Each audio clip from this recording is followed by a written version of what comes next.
Can I be honest with you?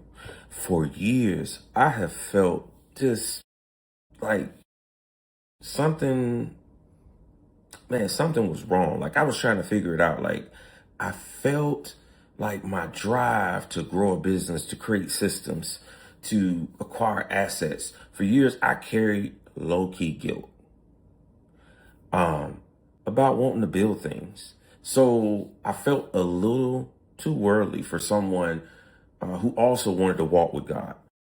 So maybe you felt that tension.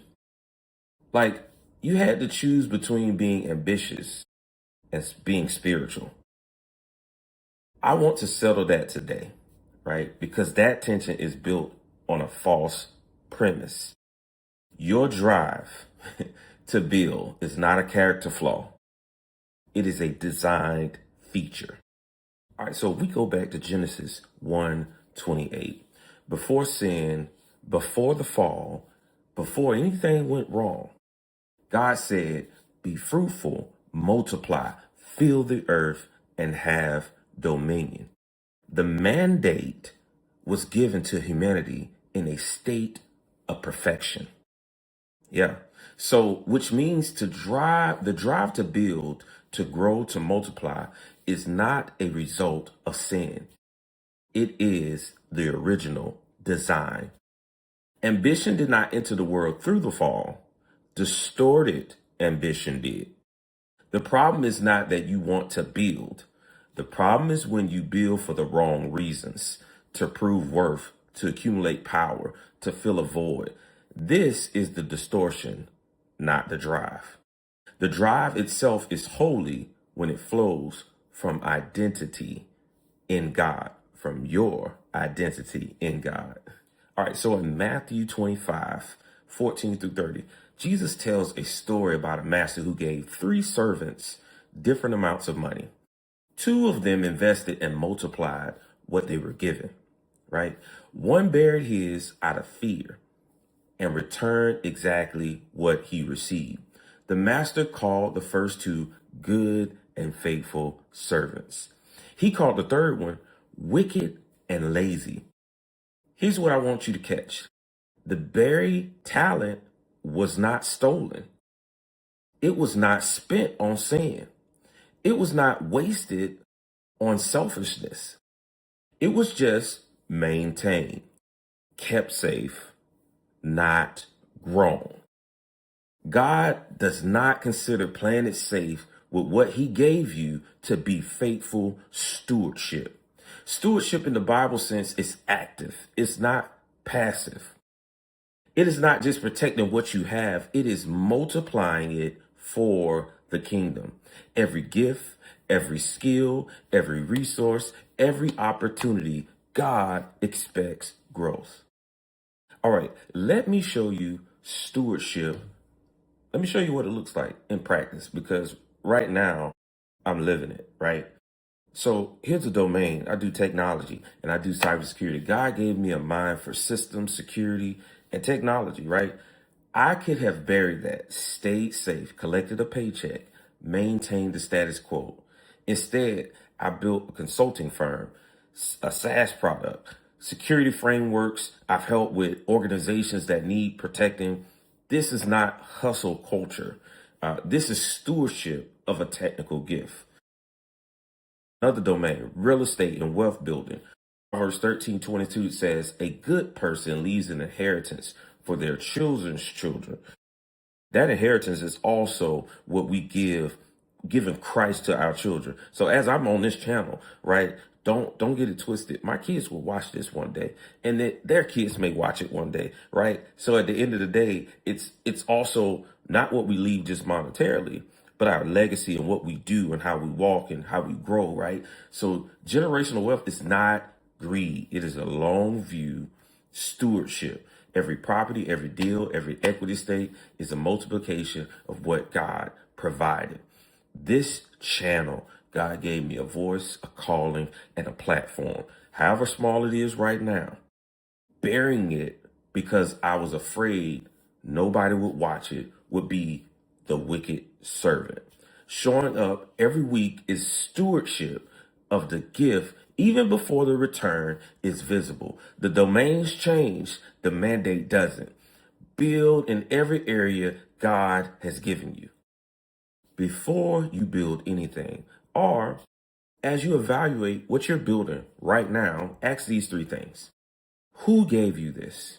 Because every gift, every skill, opportunity, and resource you have was given, not earned from scratch. Okay, recognizing the source keeps you humble and connected to the purpose. You were gifted what you have. It was given to you.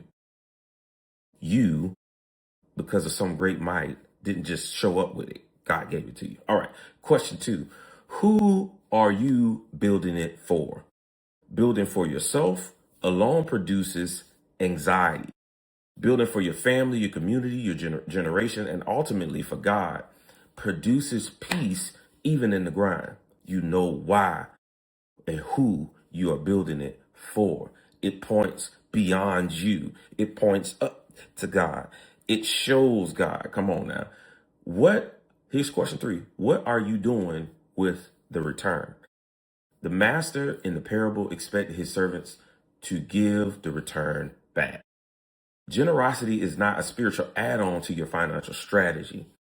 It is proof that you understand stewardship. Colossians 3:23. Whatever you do, work at it with all your heart as working for the Lord. Not for men, not for the market, not for the algorithm, for the Lord. This verse destroys the sacred secular divide once and for all. There is no spiritual work and worldly work. There is work done for God and work done for other things. The code you write, the deal you close, the team you lead, the video you post, whatever it is you may do, it is done with all your heart as unto the Lord. It is holy work. If it is done with all your heart as unto the Lord, it is holy work. You do not need to be in full-time ministry to live a full-time ministry life. Come on now. The boardroom is your pulpit.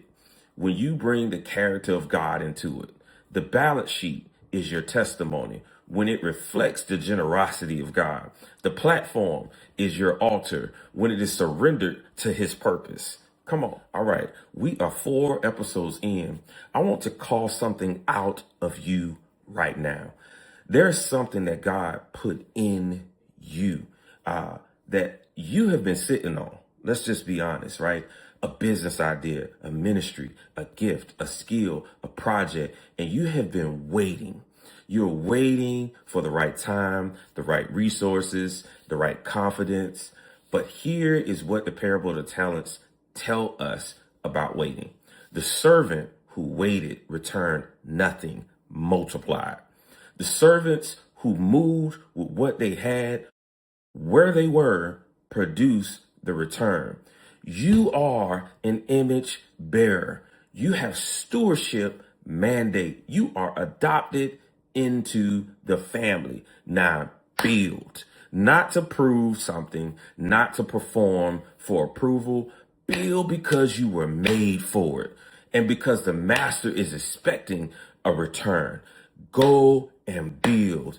See what you have right now. I'm doing this on the phone right now.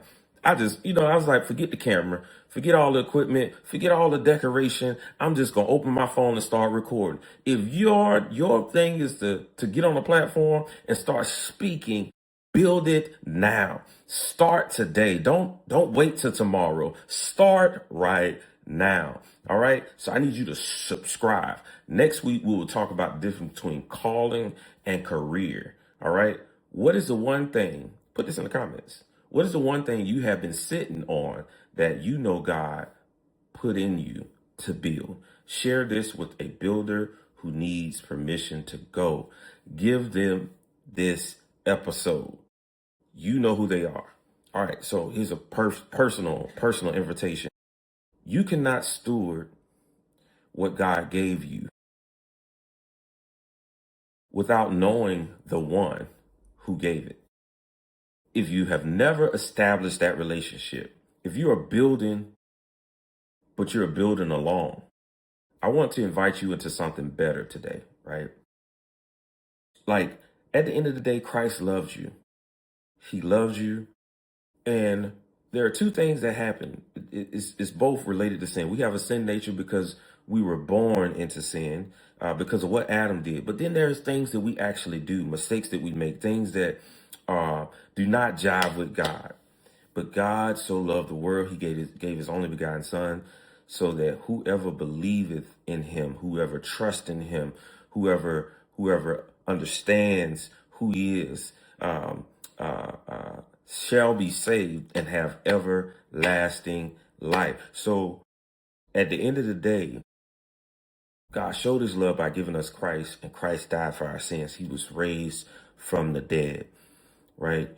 And he is now our leader. He is the one that does intercession between God on our behalf. He loves us. So you just need to accept him. Accept him to help restore you to your image, restore you to what your destiny is, to restore what you need to build, right? And so simple, Jesus, come into my life, save me. I recognize that I'm a sinner. I died, that you died on the cross for me. You did that for me, Lord. And so I accept you. I want to walk in your will. I want to trust you with my life. I want to hand the keys over to you so that I may follow you and live a life abundantly. Once you do that, God got you. Get in the church home, find a local church you can go to, right? One that's teaching you so you can grow, so you can steward, so you can build. In fact, it ain't even you building. That's the secret. See, if you stay long enough, what you'll find out is God is the one that'll be building through you. Come on. So stay long enough and let him do it.